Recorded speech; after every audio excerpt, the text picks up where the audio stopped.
इसमें लिखा हुआ है फ्रॉम द फॉलोइंग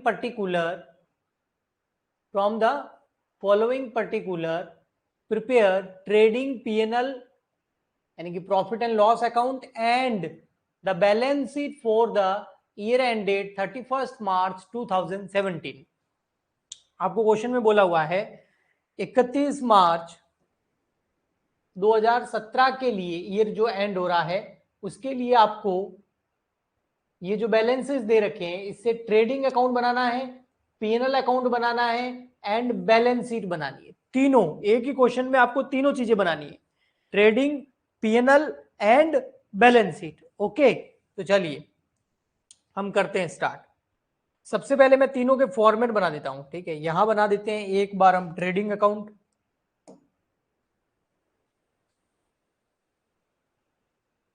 यहां बना देते हैं ट्रेडिंग अकाउंट, ट्रेडिंग अकाउंट का फॉर्मेट।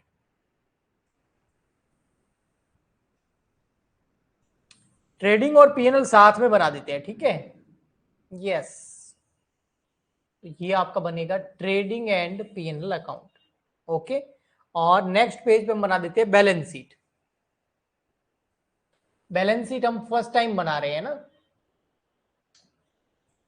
ट्रेडिंग पीएनएल तो हमने लास्ट लेक्चर्स के अंदर बनाना सीखा था। बैलेंस शीट का फॉर्मेट तो मैंने आपको बताया था, प्रैक्टिकली आज ही करा रहा हूं। ओके, तो हम यहां लिख देते हैं balance sheet as on 31 March 2017। इधर आ जाएगा लायबिलिटीज, इधर रुपीज, इधर आ जाएगा एसेट्स और इधर आ जाएगा रुपीज। ये बैलेंस शीट का फॉर्मेट हो गया आपके। Very very good evening. और ये ट्रेडिंग एंड पीएनएल, तो हम इधर लिख देंगे trading and PNL account, profit and loss account for the year ended 31 March 2017। ये क्रेडिट साइड रुपीज पर्टिकुलर और ये आपकी डेबिट साइड, ठीक है। तो इस तरीके से ये ट्रेडिंग अकाउंट और पीएनएल अकाउंट का हमने क्या बना दिया, फॉर्मेट बना दिया है। आइए अब हम एक एक आइटम जो है उसको हम भेजेंगे इन ट्रेडिंग और पीएनएल अकाउंट के अंदर। तो वो कैसे भेजेंगे आइए समझते हैं। सबसे पहले लिखा हुआ ओपनिंग स्टॉक, बेटा कहां जाएगा, ट्रेडिंग अकाउंट के अंदर, हमको पता है ना। तो 15,310 रुपए, तो ट्रेडिंग अकाउंट में लिख देंगे हम to opening stock, opening stock 15,310 रुपए।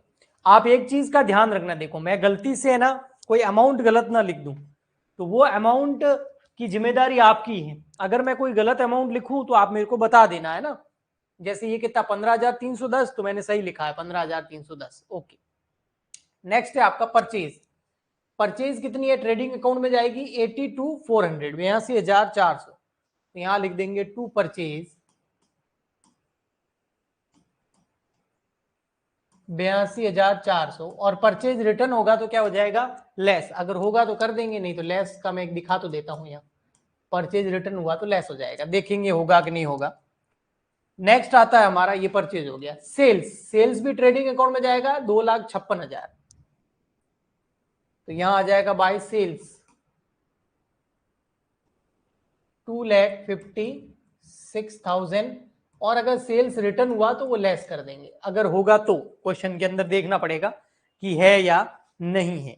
ओके, ठीक है ना बच्चा, यस।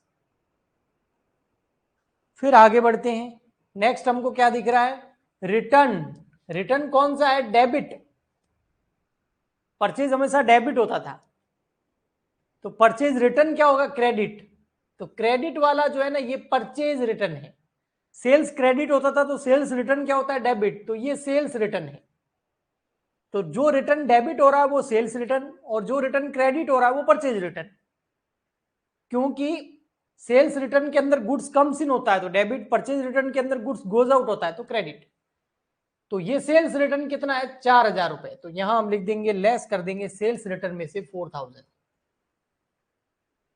बाकी बच गया 2,52,000, वो आ जाएगा आपके यहां पे बाहर 2,52,000 रुपए। और परचेज रिटर्न कितना है 2,400, 2,400 रुपए, तो परचेज में से लेस कर देंगे यहां पर परचेज रिटर्न 2,400, तो ये हो गया आपका 80,000 रुपए बाहर आ जाएगा, 82,000 रुपीज। कोई प्रॉब्लम हो तो पूछ लेना, ठीक है। ओके, आगे बढ़ते हैं। नेक्स्ट आता आपका फैक्ट्री रेंट, डायरेक्ट एक्सपेंस है बेटा, फैक्ट्री से रिलेटेड है ना, तो डायरेक्ट एक्सपेंस है, कहां जाएगा ट्रेडिंग अकाउंट में, कितना है 18,000, तो हम यहां लिख देंगे टू फैक्ट्री रेंट 18,000, रेंट 18,000, 18,000, सही है। हाँ जी, आगे बढ़ते रहेंगे इसी तरीके से। नेक्स्ट है कस्टम ड्यूटी बेटा, कस्टम ड्यूटी जो होती है ना पोर्ट पर लगती है इंपोर्ट और एक्सपोर्ट करते टाइम, तो ये जो कस्टम ड्यूटी है ये गुड्स को परचेज करके गोदाम तक लाने की है, तो 11,500 डायरेक्ट एक्सपेंस है, तो कस्टम ड्यूटी यहां आ जाएगी to custom duty 11,500। Okay, next है कोल गैस एंड पावर, साफ लग रहा है फैक्ट्री के खर्चे, कोयला वगैरह फैक्ट्री में चलता है, ऑफिस में कोयला देखा गया कभी नहीं, तो डायरेक्ट एक्सपेंस है ट्रेडिंग में जाएगा 6,000, कोल गैस एंड पावर, तो यहां लिख देंगे to coal gas and power 6,000 rupees, 6,000 रुपए। हाँ जी, नेक्स्ट वेजेस पहले आ गया, देखो अगर सैलरी वर्ड पहले लिखा होता ना तो पीएनएल में डाल देता, वेजेस पहले आया है, वेजेस पहले आया है तो ये डायरेक्ट एक्सपेंस हो गया, ट्रेडिंग अकाउंट के अंदर जाएगा 36,600, तो टू वेजेस एंड सैलरी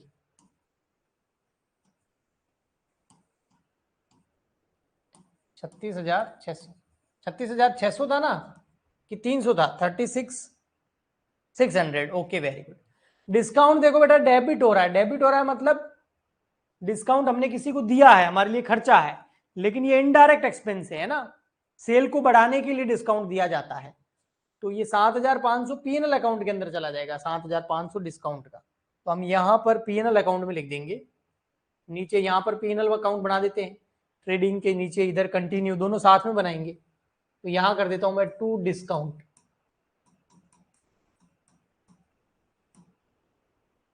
कितना था डिस्काउंट देखो, ये डिस्काउंट है आपका दिख रहा है आपको 7,500, 7,500, इसके नीचे आपको कमीशन भी दिया है, लेकिन बेटा कमीशन के आगे क्या लिखा हुआ है, क्रेडिट, क्रेडिट का मतलब समझते हो,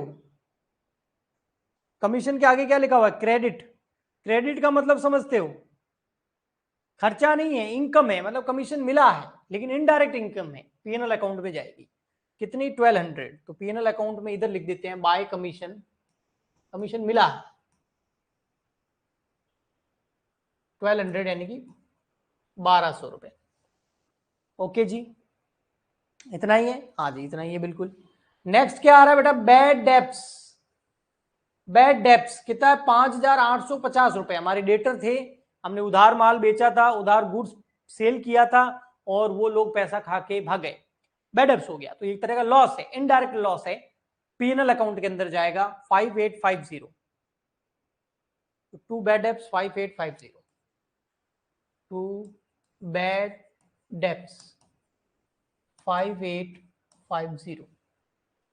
नेक्स्ट भी बड़ा इंटरेस्टिंग है, देखो नेक्स्ट देखो क्या है, बैड डेप्स रिकवर हो गए हैं, अगर बैड डेप्स रिकवर होते हैं ना तो वो हमारी इनकम होती है, पैसा डूब गया था, हमने बैड डेप्स मान लिया, बाद में वापस आ गया तो इनकम है, सामने वाला पैसे देके चला गया तो अच्छी बात है, कितना 2,000 रुपए, तो बैड डेप्स रिकवर्ड यहां आ जाएगा इनकम साइड में पीएनएल अकाउंट की, बैड डेप्स रिकवर्ड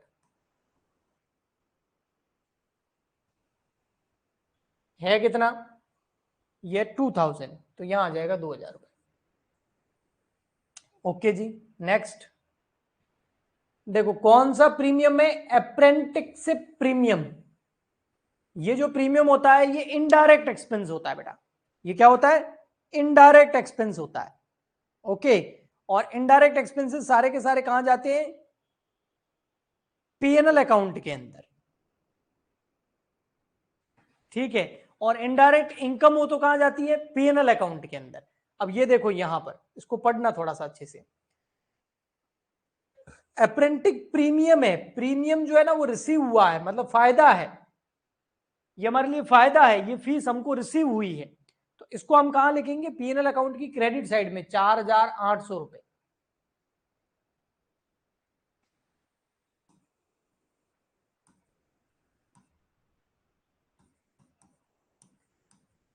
₹4,800, 4,800। ओके, जब भी ये दिखे आप इसको इनडायरेक्ट इनकम मान ला, इसको लिख लो नोट बना के। Okay, next production expenses. देखो नाम से चल रहा है प्रोडक्शन, प्रोडक्शन कहां होता है? फैक्ट्री में। तो ट्रेडिंग का खर्चा है, कितना है? 2,600। तो यहां आ जाएगा ट्रेडिंग अकाउंट के अंदर production expenses 2,600 to production expenses 2,600। Okay ji, बढ़िया है ना। फिर आगे चलो, और क्या है देखो। नेक्स्ट है आपका प्रोडक्शन के बाद एडमिनिस्ट्रेटिव एक्सपेंसेस। एडमिनिस्ट्रेटिव एक्सपेंसेस जो होते हैं ना बेटा, एडमिनिस्ट्रेटिव एक्सपेंसेस हमेशा प्रशासनिक व्यय, एडमिनिस्ट्रेशन करने के खर्चे इनडायरेक्ट होते हैं, पीएनएल में जाएंगे 5,000। यहां लिख देंगे टू एडमिन एक्सपेंस 5,000। नेक्स्ट है आपका कैरिज। कैरिज जो है ये इनडायरेक्ट एक्सपेंस होता है, ट्रेडिंग अकाउंट में जाता है 8,700 रुपए। यहां लिख दो to carriage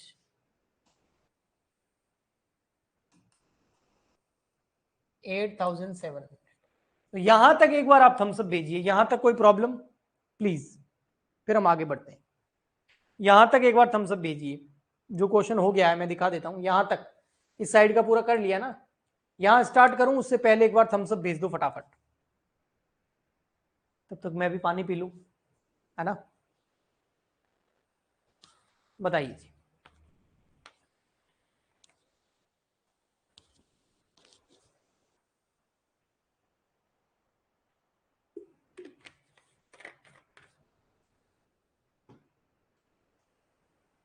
okay, thank you.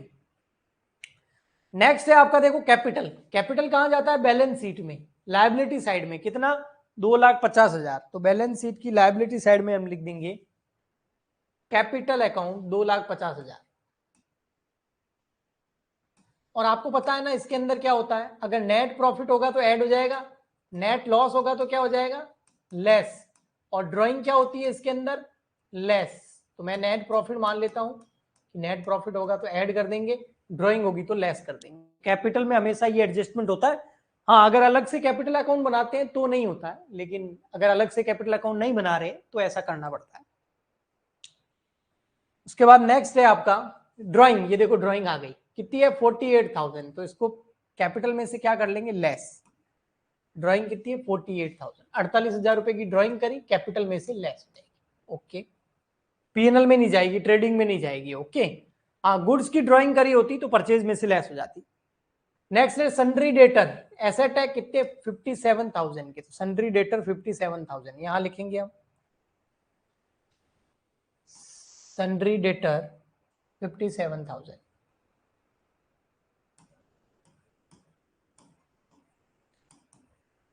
अब सन्ड्री डेटर जो है ना बेटा 57,000 के हैं, लेकिन आपने देखी थी एक चीज, बोलोगे कौन सी चीज सर?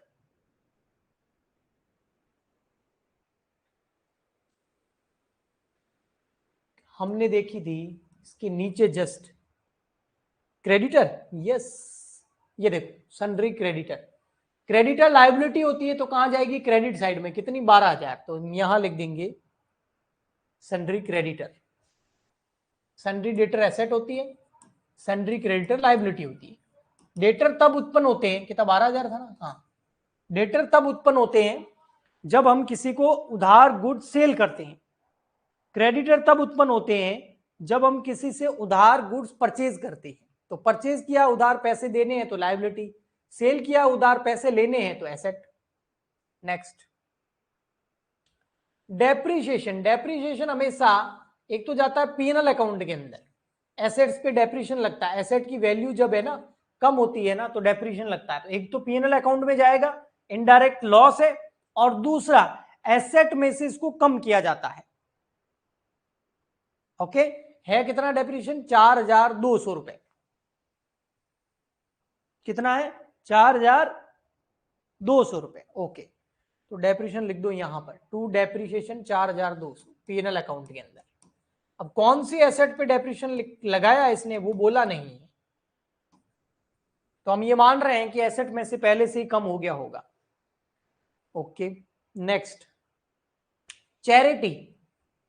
चैरिटी करी है 500 रुपए की, डोनेशन चैरिटी वगैरह जो होती है ना, अगर गुड्स की हो तो ट्रेडिंग अकाउंट में परचेज में से लेस होता है, अगर पैसे दिए है तो ट्रेडिंग पीएनएल अकाउंट में चला जाएगा। तो चैरिटी कितनी है? 500 की, तो यहां पीएनएल अकाउंट में हम लिख देंगे टू चैरिटी 500। चैरिटी 500, कोई दान पुण्य कर दिया, चंदा दिया है किसी को, चंदा।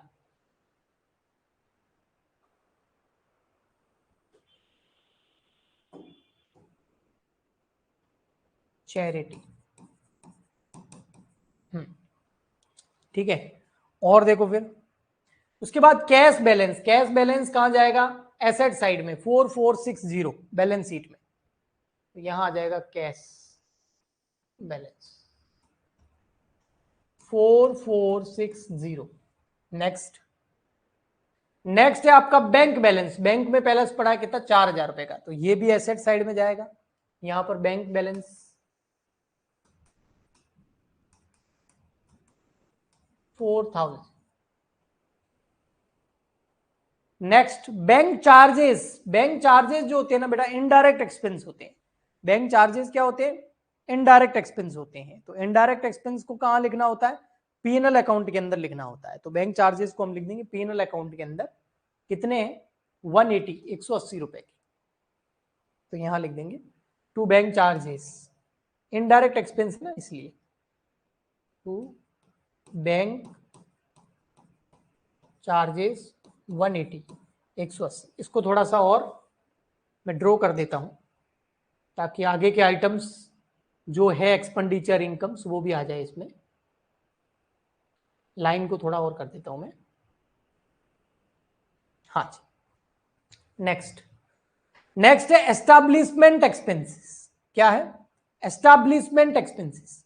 एस्टैब्लिशमेंट एक्सपेंसेस का मतलब समझते हो? स्थापना के खर्चे। लेकिन ऐसा कोई भी खर्चा होता है वो इनडायरेक्ट माना जाएगा, पीएनएल में जाएगा। 3600 आ जाएगा इधर टू एस्टैब्लिशमेंट एक्सपेंस।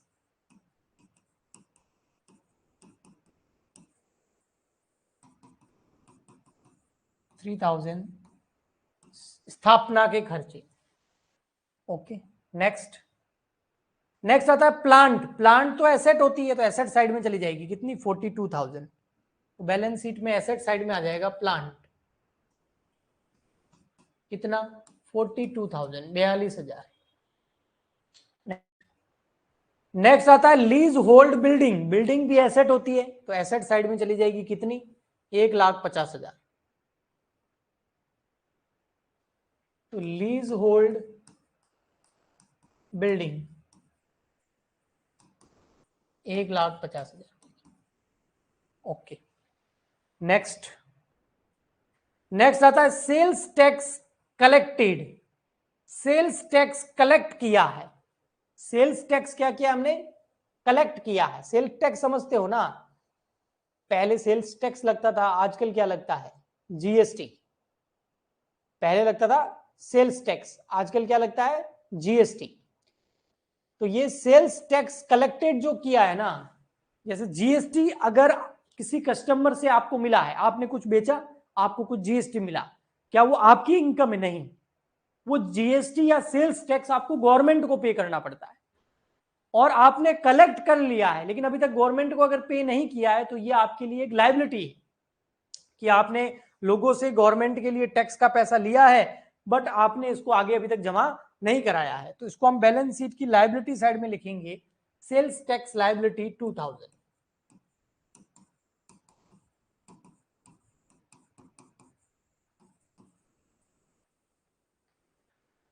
कोई भी बिजनेसमैन जब बिजनेस करता है, चाहे गुड्स, जैसे आप लोगों ने मेरे से कोर्स परचेज किया ना, तो आपको जीएसटी की रिसिप्ट मिली है। फॉर एग्जाम्पल के लिए आपने 3000 में कोर्स खरीदा है, तो उस 3000 के अंदर 18% जो है जीएसटी भी लगा हुआ है। वो जीएसटी का पैसा जो है ना, वो मैं मेरे पास नहीं रखूंगा, वो आपसे मैंने लिया और मुझे गवर्नमेंट को जमा कराना है। ओके, तो इसका मतलब ये हुआ, अगर वो मेरे पास पड़ा है और मैंने जमा नहीं कराया तो मेरी लायबिलिटी है। तो बस सेम चीज है। ओके, आई समझ में? एक बार बताइए, रिप्लाई कीजिए फटाफट, तब तक मैं आगे और देखता हूं। आगे रहा ये नेक्स्ट, गुडविल। गुडविल क्या होती है? एसेट होती है। कैसी एसेट? इंटेंजिबल एसेट, अदृश्य संपत्ति होती है। गुडविल मतलब किसी बिजनेस की ब्रांड वैल्यू बोल सकते हैं आप, या कोई बिजनेस का नाम कितना पॉपुलर है, नाम के पीछे भागते हैं लोग, है ना, तो वो गुडविल हो गई। तो गुडविल जो है वो इंटेंजिबल एसेट होती है, अदृश्य संपत्ति होती है, 20,000 रुपए की। तो इसको बैलेंस शीट में दिखाएंगे। अदृश्य संपत्तियों में और भी आती है, इंटेंजिबल एसेट्स में गुडविल होती है, पेटेंट होता है, कॉपीराइट होता है, ट्रेडमार्क होता है। ये सारी एसेट होती है, लेकिन कौन सी? Intangible asset. ओके, नेक्स्ट है पेटेंट। ये देखो, ये और आ गई। पेटेंट मतलब ट्रेडमार्क, मतलब ये तीनों के तीनों, गुडविल, पेटेंट, ट्रेडमार्क, ये तीनों के तीनों इंटेंजिबल एसेट है। ओके, ये बिजनेस, आपके बिजनेस को ऊपर उठाने में काफी मदद करती है।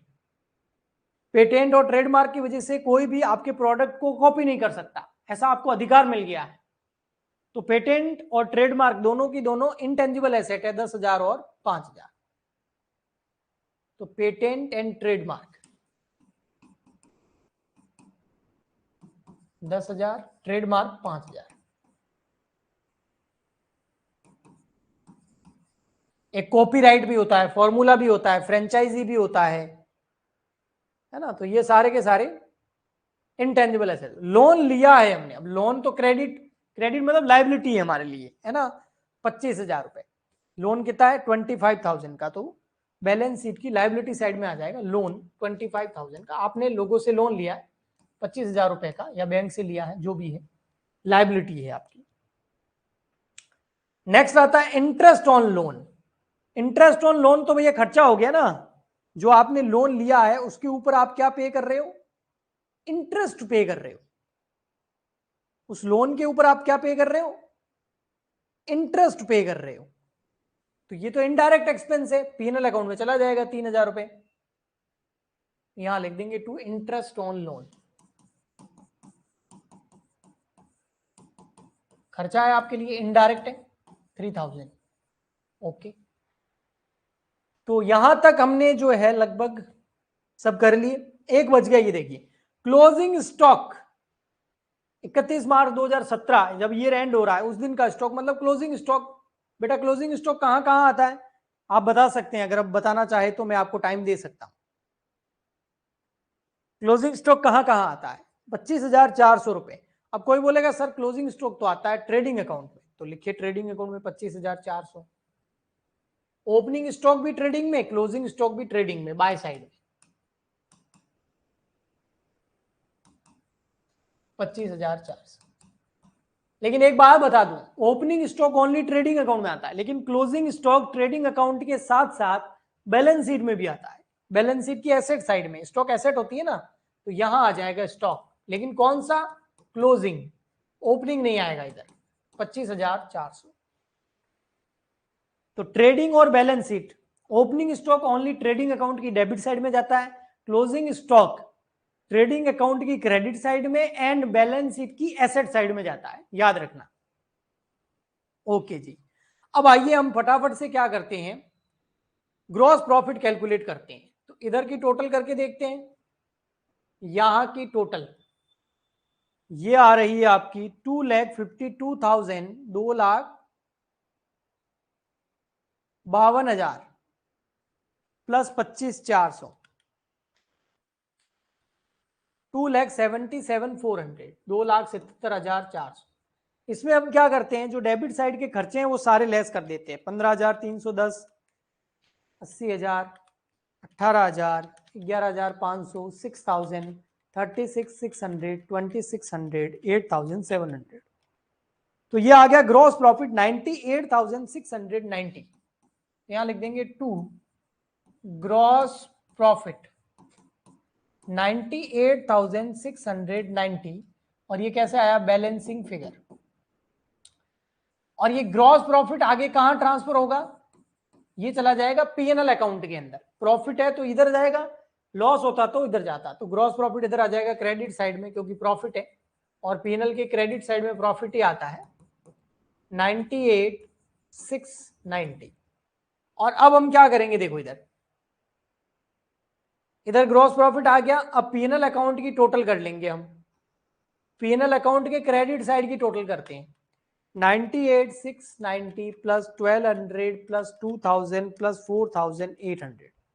तो ये आ रहा है लगभग 1,06,690, 1,06,690। उसमें हम डेबिट के जितने भी खर्चे हैं वो लेस कर देंगे 7,500, 5,850, 5,000, 4,200, 500, 180, 3,600 और 3,000। तो यहां आ गया आपका प्रॉफिट। कौन सा प्रॉफिट आएगा अब, नेट प्रॉफिट 76,860 बैलेंसिंग फिगर 76,860। मतलब प्रॉफिट ज्यादा है खर्चे कम है तो आपका नेट प्रॉफिट आ गया। इतना प्रॉफिट इस बिजनेस को करने से हुआ है। और ये बिजनेस का जो प्रॉफिट है, नेट प्रॉफिट जिसको हम बोलते हैं 76,860, ये बैलेंस शीट में जाके ऐड हो जाएगा कैपिटल के अंदर। तो आइए हम कैपिटल में यहाँ ऐड कर देते हैं। मैंने पहले ही लिख रखा है यहाँ पर 76,860। तो 2,50,000 प्लस 76,860 माइनस 48,000 ड्रॉइंग की। तो यहां पर आपकी क्लोजिंग कैपिटल आ गई 2,78,860। अब दोनों साइड की आपको बैलेंस शीट की एसेट और लायबिलिटी साइड की टोटल करनी है। अगर वो इक्वल आ जाती है तो आपका आंसर सही है, आपका बैलेंस शीट भी सही है। अगर कुछ मिस्टेक आती है तो सही नहीं है। देख लेते हैं हम फटाफट से। मैं पहले एसेट साइड की टोटल कर लेता हूं।